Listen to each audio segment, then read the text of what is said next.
പുതുമയാർന്ന മറ്റൊരു വീഡിയോയിലേക്ക് ഏവർക്കും സ്വാഗതം. ഇന്ന് നമ്മൾ പോകുന്നത് തെങ്കാശിയിലേക്കാണ്. തെങ്കാശിയിലെ തിരുമലൈക്കോവിൽ. കൊല്ലം ജില്ലയിലെ അഞ്ചലിലുള്ള എൻ്റെ ബന്ധുവീട്ടിൽ നിന്നാണ് ഞാൻ യാത്ര ആരംഭിക്കുന്നത്. അഞ്ചൽ, കുളത്തുപുഴ, തെന്മല, ആര്യങ്കാവ് വഴിയാണ് ഈ തെങ്കാശിയിലേക്ക് പോകുന്നത്. കൊല്ലം ജില്ലയിലെ പുനലൂർ വഴിയും നമുക്ക് ഈ തെങ്കാശിയിലേക്ക് എത്തിച്ചേരാം. അതാ ഓട്ടോറിക്ഷയിലെ കുട്ടികൾ നമ്മളെ നോക്കിക്കൊണ്ട് ആ പുറകുവശത്തിരുന്നു പോകുന്ന ആ ഒരു കാഴ്ച. അവർക്കൊരു ഹായും ടാറ്റയും കൊടുത്ത് കുറേ നേരം ഞങ്ങളുടെ കൂടെ ഉണ്ടായിരുന്നു. അവിടെയുള്ള ഒരു പള്ളിയിൽ ഉച്ച നമസ്കാരത്തിന് ശേഷമാണ് തിരുമലൈക്കോവിലേക്ക് ഞങ്ങൾ പോകുന്നത്. പോകും വഴി നെല്ല് ഫാക്ടറി കണ്ടു. അതുപോലെ നെല്ല് വിതയ്ക്കുന്നതും കൊയ്യുന്നതും വിളവെടുക്കുന്നതുമെല്ലാം മനോഹര കാഴ്ചയായിരുന്നു. ഇവിടെ നിന്നുമൊക്കെയാണ് നമ്മുടെ കേരളത്തിലേക്കും അരി കൊണ്ടുവരുന്നത്. കേരളത്തിൽ എത്രയോ പാടങ്ങളാണ് ഫ്ലാറ്റുകളും മറ്റു വീടുകളും വെച്ച് നശിപ്പിക്കുന്നത്. നമ്മുടെ ശരീരം ഇതുപോലെ പാവങ്ങളുടെ അധ്വാനമാണ് എന്ന് നാം വൈകി മനസ്സിലാക്കുന്നു. അതാ നമ്മൾ കോവിലിലേക്ക് കയറുകയാണ്. നിരവധി ഭക്തരും അതേപോലെ തന്നെ സഞ്ചാരികളടക്കം തന്നെ ഇവിടെ എത്തിച്ചേരാറുണ്ട്. റോഡ് വഴി നമുക്ക് മുകളിലെത്താം, അല്ലാതെ സ്റ്റെപ്പ് വഴിയും മുകളിലെത്താം. റോഡ് വഴിയാണെങ്കിൽ 20 രൂപ ടിക്കറ്റ് 2 വീലറിന് എടുക്കേണ്ടി വരും.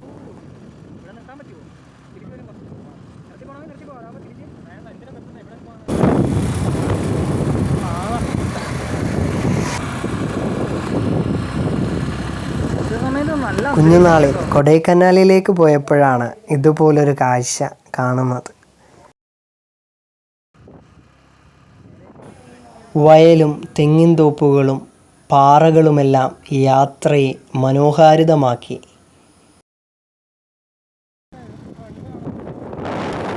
3-4 ഹെയർ പിന്നുകൾ താണ്ടിയാണ് ഞങ്ങൾ ഇതിനു മുകളിലേക്ക് എത്തുന്നത്.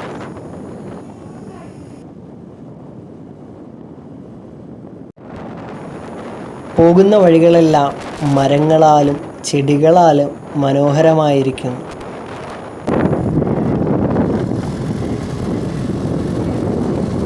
മനോഹര പൂക്കൾ ആസ്വദിച്ചുകൊണ്ട് ഇതാ നമ്മുടെ മലയുടെ മുകളിലേക്ക് എത്തിച്ചേർന്നിരിക്കുകയാണ്. ഏകദേശം 1.5 കിലോമീറ്ററോളം യാത്ര ചെയ്യണമെന്ന് തോന്നുന്നു.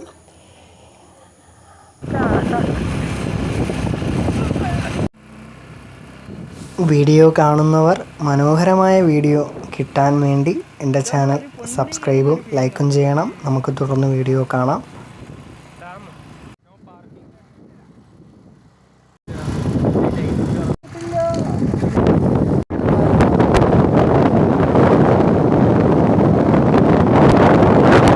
ഓരോ തവണ ഹെയർ പിന്നുകൾ കയറിക്കൊണ്ടിരിക്കുമ്പോഴും കാഴ്ചയുടെ വീര്യം കൂടിക്കൂടി വന്നുകൊണ്ടേയിരുന്നു.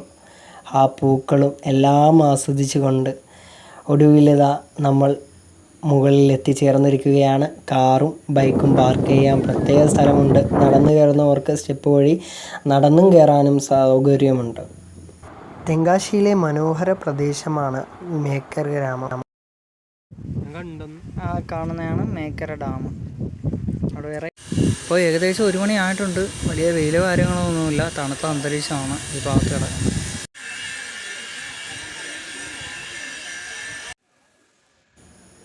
പടികൾ വഴിയും കയറി വരുന്ന ധാരാളം സഞ്ചാരികളുണ്ട്. അല്ലു അർജുൻ അഭിനയിച്ച പുഷ്പ എന്ന സിനിമയിൽ ഈ ടെമ്പിൾ മനോഹരമായി കാണാൻ സാധിക്കും. ഈ യാത്രയിലെ ഇക്കാക്ക് ഇഷ്ടപ്പെട്ട ഏതാ? എനിക്കിഷ്ടപ്പെട്ട അമ്പലത്തിൻ്റെ ഫ്രണ്ടിൽ ചെന്ന് ബിരിയാണി കഴിച്ചതാണ്. ചിത്രങ്ങളാൽ വളരെയധികം രസകരമായിരിക്കുകയാണ് ഈ ക്ഷേത്രം. മുകളിലേക്കെത്തിയ ഞാൻ ആ ഭാഗം മുഴുവനും ചുറ്റിക്കാണുക ഉണ്ടായി.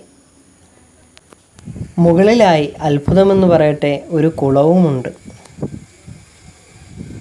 ഇവിടെ എത്തുന്ന സഞ്ചാരികൾക്ക് വിശ്രമിക്കാൻ ഒരു ഹാളുമുണ്ട്.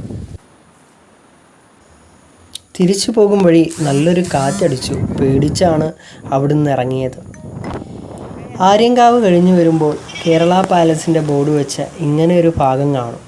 അവിടെ ധാരാളം കുരങ്ങുകളെ നമുക്ക് കാണാൻ സാധിക്കും. താഴ്ചയിലേക്ക് നോക്കുമ്പോൾ തമിഴ്നാട് കാണാം. പുനലൂർ വഴിയാണ് തിരിച്ചെത്തുന്നത്. തൂക്കുപാലവും കണ്ട് ഈ യാത്ര നമ്മളിവിടെ അവസാനിക്കുന്നു. മറ്റൊരു യാത്രയുമായി നമുക്ക് വീണ്ടും കാണാം.